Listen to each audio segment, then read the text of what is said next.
Secara spesifik, kebetulan saja mungkin karena memang beliau berdua, Pak SBY dan Pak JK, sama sepertinya dengan Pak Surya Paloh adalah sahabat. Sahabat dalam berdemokrasi, dalam berpolitik, jadi bertemu antar sahabat itu sesuatu yang baik menurut saya.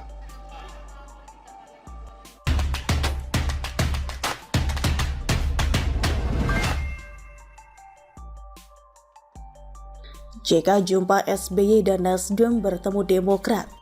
Sinyal Anies AHY ditulis oleh Eko Wibowo dari siwar.com. Pemilu 2024 akan dilaksanakan secara serentak, yang sekaligus menunda semua pilkada yang seharusnya digelar di 2022 dan 2023, membuat partai dan tokoh politik mengubah pendekatan untuk menyambutnya. Menghadapi keadaan tersebut membuat pihak-pihak ini bergerak lebih dini, mengamankan rencana jalan ke depan sesegera mungkin. Cara baru tentu diperlukan demi menyikapi kenyataan tersebut. Hal-hal yang belum biasa patut dicoba, agar ditemukan formula yang tepat demi eksistensinya di pileg, pilkada, dan pilpres nanti. Ada partai yang terlebih dahulu membentuk koalisi, ada partai yang mengedepankan bakal calon presiden, ada juga partai yang selain membentuk koalisi, juga sekaligus mengumumkan calon presiden dan calon wakil presiden yang akan diusungnya. Ada juga yang baru sibuk menjalin komunikasi ke sana kemari. Ada juga partai yang komunikasi ke sana kemarinya dibarengi dengan kekhawatiran kemungkinan akan mentok lagi. Memang ada yang masih antang-antang saja. Kenyataan tersebut tentu mendatangkan ketidakpastian. Tidak pasti karena perubahannya datang. Bahkan selalu ada kemungkinan yang baru hampir setiap hari. KIB dibentuk awalnya dianggap untuk memberi kendaraan bagi Anies dan atau Ganjar. Ketika Nasdem mengeluarkan rekomendasi yang berisi 3 nama, diperkirakan hal itu untuk menjembatani pendukung Anies dan Ganjar. Ketika Gerindra dan PKB gabung, diperkirakan PKS akan dengan senang hati bergabung. Tapi kenyataannya ada sebagian elit partai yang merasa trauma dengan Gerindra dan ingin koalisi yang lebih baik. Koalisi yang lebih baik yang dimaksud PKS diperkirakan adalah koalisi yang mengusung Anies, karena sebagian besar pendukung PKS menginginkan Anies. Sementara nama Gubernur DKI Jakarta itu masuk rekomendasi Nasdem. PKS dan Nasdem tentu belum cukup secara ambang batas. Nah, di situ ada Ganjar yang milik PDIP, sehingga dimungkinkan kerjasama PKS, Nasdem, PDIP. Ternyata Demokrat mendekat ke Nasdem, sementara PDIP enggan kerjasama dengan PKS dan Demokrat. Sementara AHY menemui Surya Paloh, terbaru JK berjumpa dengan SBY. Ini menarik, karena bisa melahirkan reuni politik Anies AHY.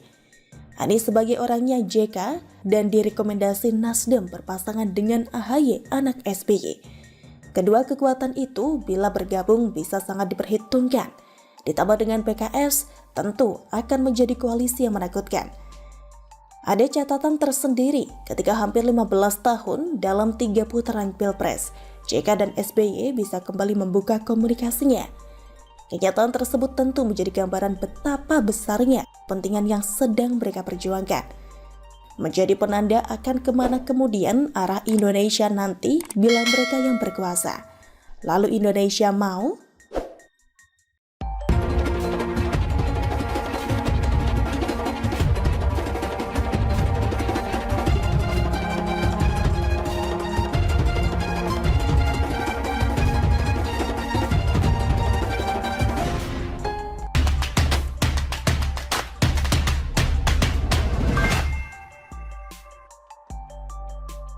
Putar balik fakta, Andi Sinulinga malah tuduh Ahok bapak politik identitas. Ditulis oleh Syardi dari siwar.com. Aktivis kolaborasi warga Jakarta atau KWJ, Andi Sinulinga, membantah sebuah pernyataan bahwa Anies Baswedan adalah bapak politik identitas. Adalah Denny Siregar yang menyebut bahwa Anies Baswedan sebagai bapak politik identitas Indonesia. Gak usah cuci Anies dengan slogan tidak ingin terjebak di politik identitas, Pak. Jika konsisten dengan ucapan, mulailah dengan tidak memilih Anies sebagai capres nantinya. Dialah bapak politik identitas Indonesia, kata Denny Siregar. Sebelumnya, dia juga menyebut bahwa bapak politik identitas ini ada di DKI Jakarta. Bapak politik identitas itu ada di DKI, sekarang mau cuci tangan bersih-bersih. Bazar-bazarnya ramai sekali, percayalah. Seandainya dia nyapres nanti, bukti-bukti Pilgub DKI yang kotor itu akan ramai di medsos kembali. Luka itu membekas, dalam menyakiti kebinekaan kita yang sudah lama ada, katanya. Sedangkan aktivis kolaborasi warga Jakarta atau KWJ Andi Sinulinga menilai bahwa bapak politik identitas bukanlah Anies melainkan Ahok. Andi Sinulinga menilai bahwa Ahok lebih cocok disebut bapak politik identitas dibandingkan Anies berdasarkan rekam jejak keduanya. Selain itu menurutnya pendukung Ahok atau Ahokar terus-menerus mempolitisasi mayat. Coba saja periksa rekam jejaknya, periksa saja narasi-narasi mereka berdua, kata Andi Sinulinga. Periksa juga bagaimana Anda atau Ahokar yang terus-menerus mempolitisasi mayat, tapi liciknya Anda malah tuduhkan ke orang lain, katanya lagi. Lah apa salahnya mengungkit kembali spanduk yang menyerukan politisasi mayat? Siapa yang pertama kali menyebarkan spanduk itulah yang keterlaluan dan kurang ajar. Siapa yang punya ide itulah yang sebenarnya paling licik dan jahat. Memilih pemimpin tapi kok harus main paksa pakai neraka dan tidak mensolatkan. Ini sih sudah barbar. Sebenarnya saya sudah tahu dari dulu bahwa tim, relawan ataupun pendukung Anies sedang berusaha keras untuk cuci bersih kelicikan kemarin dan air cuciannya mau dilempar kembali ke Ahok. Sungguh parah kalau Anies sampai jadi presiden. Menggunakan mayat saja sungguh licik. Apalagi sekarang mau cuci bersih. Kotor sekali cara mainnya. Benar-benar gak tahu malu. Jakarta hancur dibelah oleh kelompok ini. Kalau Anies jadi presiden, bayangkan sendiri Indonesia bakal jadi gimana. Politik SARA adalah politik yang paling kejam dan tidak beradab di dunia. Sekarang malah mau salahkan Ahok, sudah hampir 5 tahun tapi masih belum bisa move on dan salahkan Ahok? Gak usah pencitraan basi salahkan Ahok. Lihat saja siapa yang serukan memilih pemimpin harus seiman, dan ancaman mereka serta tidak mensolatkan jenazah. Muka tembok boy, yang mulai duluan itu yang licik. Sudahlah tidak amanah jadi pemimpin, giliran ada pemimpin non-muslim difitnah macam-macam oleh pendukungnya supaya menang. Lihat tuh, rumah terjangkau hanya terbangun berapa banyak? Lihatlah banjir, apa yang sudah dilakukan sampai detik ini? Lihatlah Formula E, berapa banyak anggaran tak jelas digelontorkan terus. Bahkan katanya ada tambahan 90 miliar rupiah untuk komitmen fee. Lihatlah uang rakyat, banyak dipakai untuk kelebihan bayar sejumlah proyek.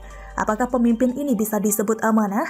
Jangan pikir dengan menyalahkan Ahok dan pendukungnya, maka noda Anies bisa bersih. Justru ini semakin menjijikan dan bikin banyak orang mau muntah. Sudahlah licik, malah salahkan orang lain. Ini double licik. Coba kalau Ahok mau nyapres, saya yakin politik identitas akan mencapai puncaknya. Dan tentu saja pelakunya tidak jauh-jauh dari kelompok sebelumnya yang memainkan isu ini di Pilkada DKI. Kadrun bakal keluar dari sarangnya secara masif. Masih mau ngelak? Pret. Tidak bisa dipungkiri bahwa Anies menang karena dukungan dari kelompok intoleran. Berawal dari ucapan Ahok lalu di demo berjilid-jilid, muncul spanduk provokatif politisasi mayat.